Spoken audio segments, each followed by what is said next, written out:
saya dan siapakah saya berdiri di hadapan Bapak Ibu Jemaat GKP Batu Moring Resort 41 GKP. Nama saya Bapak Ibu Elisafan Anugrahzega. Elisafan Anugrahzega, bisa dipanggil dengan Elvan. Elvan bisa dipanggil. Dan saya adalah mahasiswa Fakultas Teologi Universitas Kristen Satya Wacana di Kota Salatiga, Jawa Tengah. Saya punya di Jawa Tengah Bapak Ibu, agak ada sedikit dari Pulau Sumatera, dari Batu Moring ini agak jauh, melewati laut, melewati pulau. Iya. Dan saya berasal dari jemaat BGKP Teladan Medan, Resort 42. Tidak terasa Bapak Ibu, kita sebentar lagi kita akan mempasca. Karena kita, ya, tidak terasa kita sudah akhir bulan Januari ini, dan besok kita akan memasuki bulan Februari. Dan banyak sekali kejadian-kejadian yang kita dengar, yang kita lihat di bulan Januari ini saja. Awal tahun kita bisa melihat adanya pesawat jatuh, adanya gempa bumi di mana-mana, adanya kerusuhan di mana-mana. Akan tetapi kita bersyukur kepada Tuhan, 31 hari ini Bapak Ibu kita masih dalam pertolongan Tuhan. Bapak Ibu yang terkasih dalam nama Tuhan, 3 minggu lagi Bapak Ibu kita akan memasuki masa Prapaskah. Mari kita mempersiapkan diri, mari kita mempersiapkan untuk memasuki masa pertobatan Bapak Ibu. Karena masa Prapaskah itu adalah masa pertobatan, mari kita mempersiapkan diri. Peristiwa yang terjadi pada khotbah kita pada pagi menjelang siang ini terjadi di kota Kapernaum Bapak Ibu. Perlu kita sedikit mengetahui bagaimana kota Kapernaum itu Bapak Ibu. Kota Kapernaum itu Bapak Ibu berada di pinggiran Danau Galilea Bapak Ibu. Dan tentu saja kalau ada sebuah kota atau sebuah tempat dekat danau, dekat laut, pasti akan penghasilan paling terbesar ikan. Dan kota Kapernaum ini adalah penghasil ikan terbanyak pada zaman itu. Dan juga kota Kapernaum ini adalah kota tempat pusat pelayanan Yesus pada saat itu. Dan di situ juga ada sinagog-sinagog atau juga tempat peribadatan untuk belajar hukum Taurat dan mendengarkan firman Tuhan. Perkataan yang penuh kuasa yang berasal daripada Yesus bisa juga terdapat dalam Markus 4 ayat 39. Ketika Yesus di atas kapal dan datanglah badai topan, Yesus hanya berkata, "Diam dan tenanglah." Maka angin badai topan itu pun reda. Perkataan Yesus yang penuh kuasa yang lainnya adalah ketika Lazarus mati. Ketika Yesus bicara kepada Lazarus ketika di luar gua tempat Lazarus berbaring, Yesus hanya mengatakan, "Hai Lazarus, bangkit dan kemarilah." Dan Lazarus pun yang mati itu, yang sudah bau jenazahnya itu, dan orang terheran-heran oleh Yesus, perkataan Yesus. Lazarus yang dibangkitkan dari Yesus, dan melalui perkataan Yesus, "Bangkitlah Lazarus, bangkit."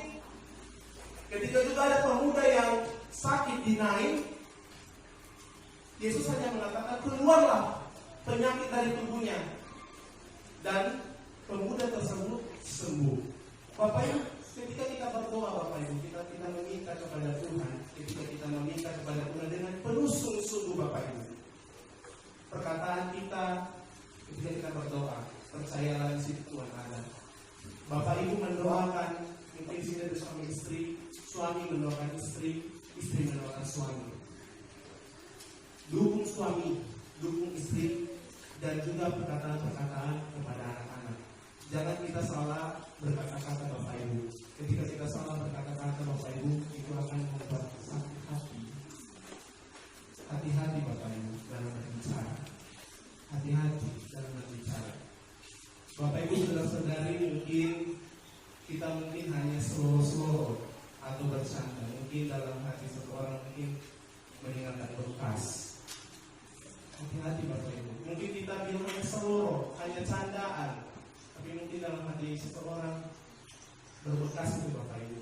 Hati-hati dalam berbicara. Kita diberi kuasa, kita diberi mulut kepada Tuhan bukan untuk menyampaikan yang tidak baik. Mulut kita ini Bapak Ibu kita diberikan Tuhan bukan hanya untuk makan. Mungkin kita berpikir mulut kita ini hanya untuk makan. Mungkin kita berpikir mulut kita ini hanya terdapat gigi, lidah, air liur. Akan tetapi mulut kita diberikan Tuhan untuk menyampaikan firman Tuhan Bapak Ibu. Untuk menyampaikan berita-berita yang baik. Jangan berita-berita yang atau berita hoax ya. Hati-hati Bapak Ibu dalam berbicara. Karena dalam satu perkataan saja kita kasih tahu kepada seseorang, mungkin akan membuat sakit hati kepada seseorang itu. Makanya kita harus berhati-hati dalam berkata-kata, harus bijak. Intinya adalah bijak dalam berkata-kata. Jangan pernah memfitnah Bapak Ibu. Jangan pernah memfitnah, jangan pernah mengutuk. Kita memfitnah orang Bapak Ibu lebih kejam dari pembunuhan. Betul kan? Kita memfitnah orang lebih kejam, lebih sadis dari pembunuhan. Kita mengutuki orang, orangnya, itu lebih sadis Bapak Ibu. Mungkin kalau kita mempunyai sakit hati kepada seseorang, jangan pernah mengutuk seseorang. Fatal Bapak Ibu. Jangan pernah mengutuk seseorang ketika kita dalam sakit hati, kita mengutukinya. Jangan pernah Bapak Ibu. Kalau ibu-ibu itu biasanya, kalau perempuan biasanya bergosip, kalau bapak-bapak biasanya kalau bergosip itu tentang bola, tentang politik, berita-berita. Ibu-ibu juga terkadang bergosip kesana kemari. Bisa bergosip asalkan menyampaikan informasi dalam curhat itu jangan saling mencurigai satu dengan yang lain. Hati-hati Bapak Ibu dalam bergosip, hati-hati dalam menyebarkan dalam perkataan-perkataan kita. Mungkin perkataan kita itu kan bisa kita direkam. Mungkin perkataan saya ini mungkin direkam, ini ada video-video di sini mungkin akan terekam. Mungkin ada yang salah dalam perkataan saya, bisa kita hukum.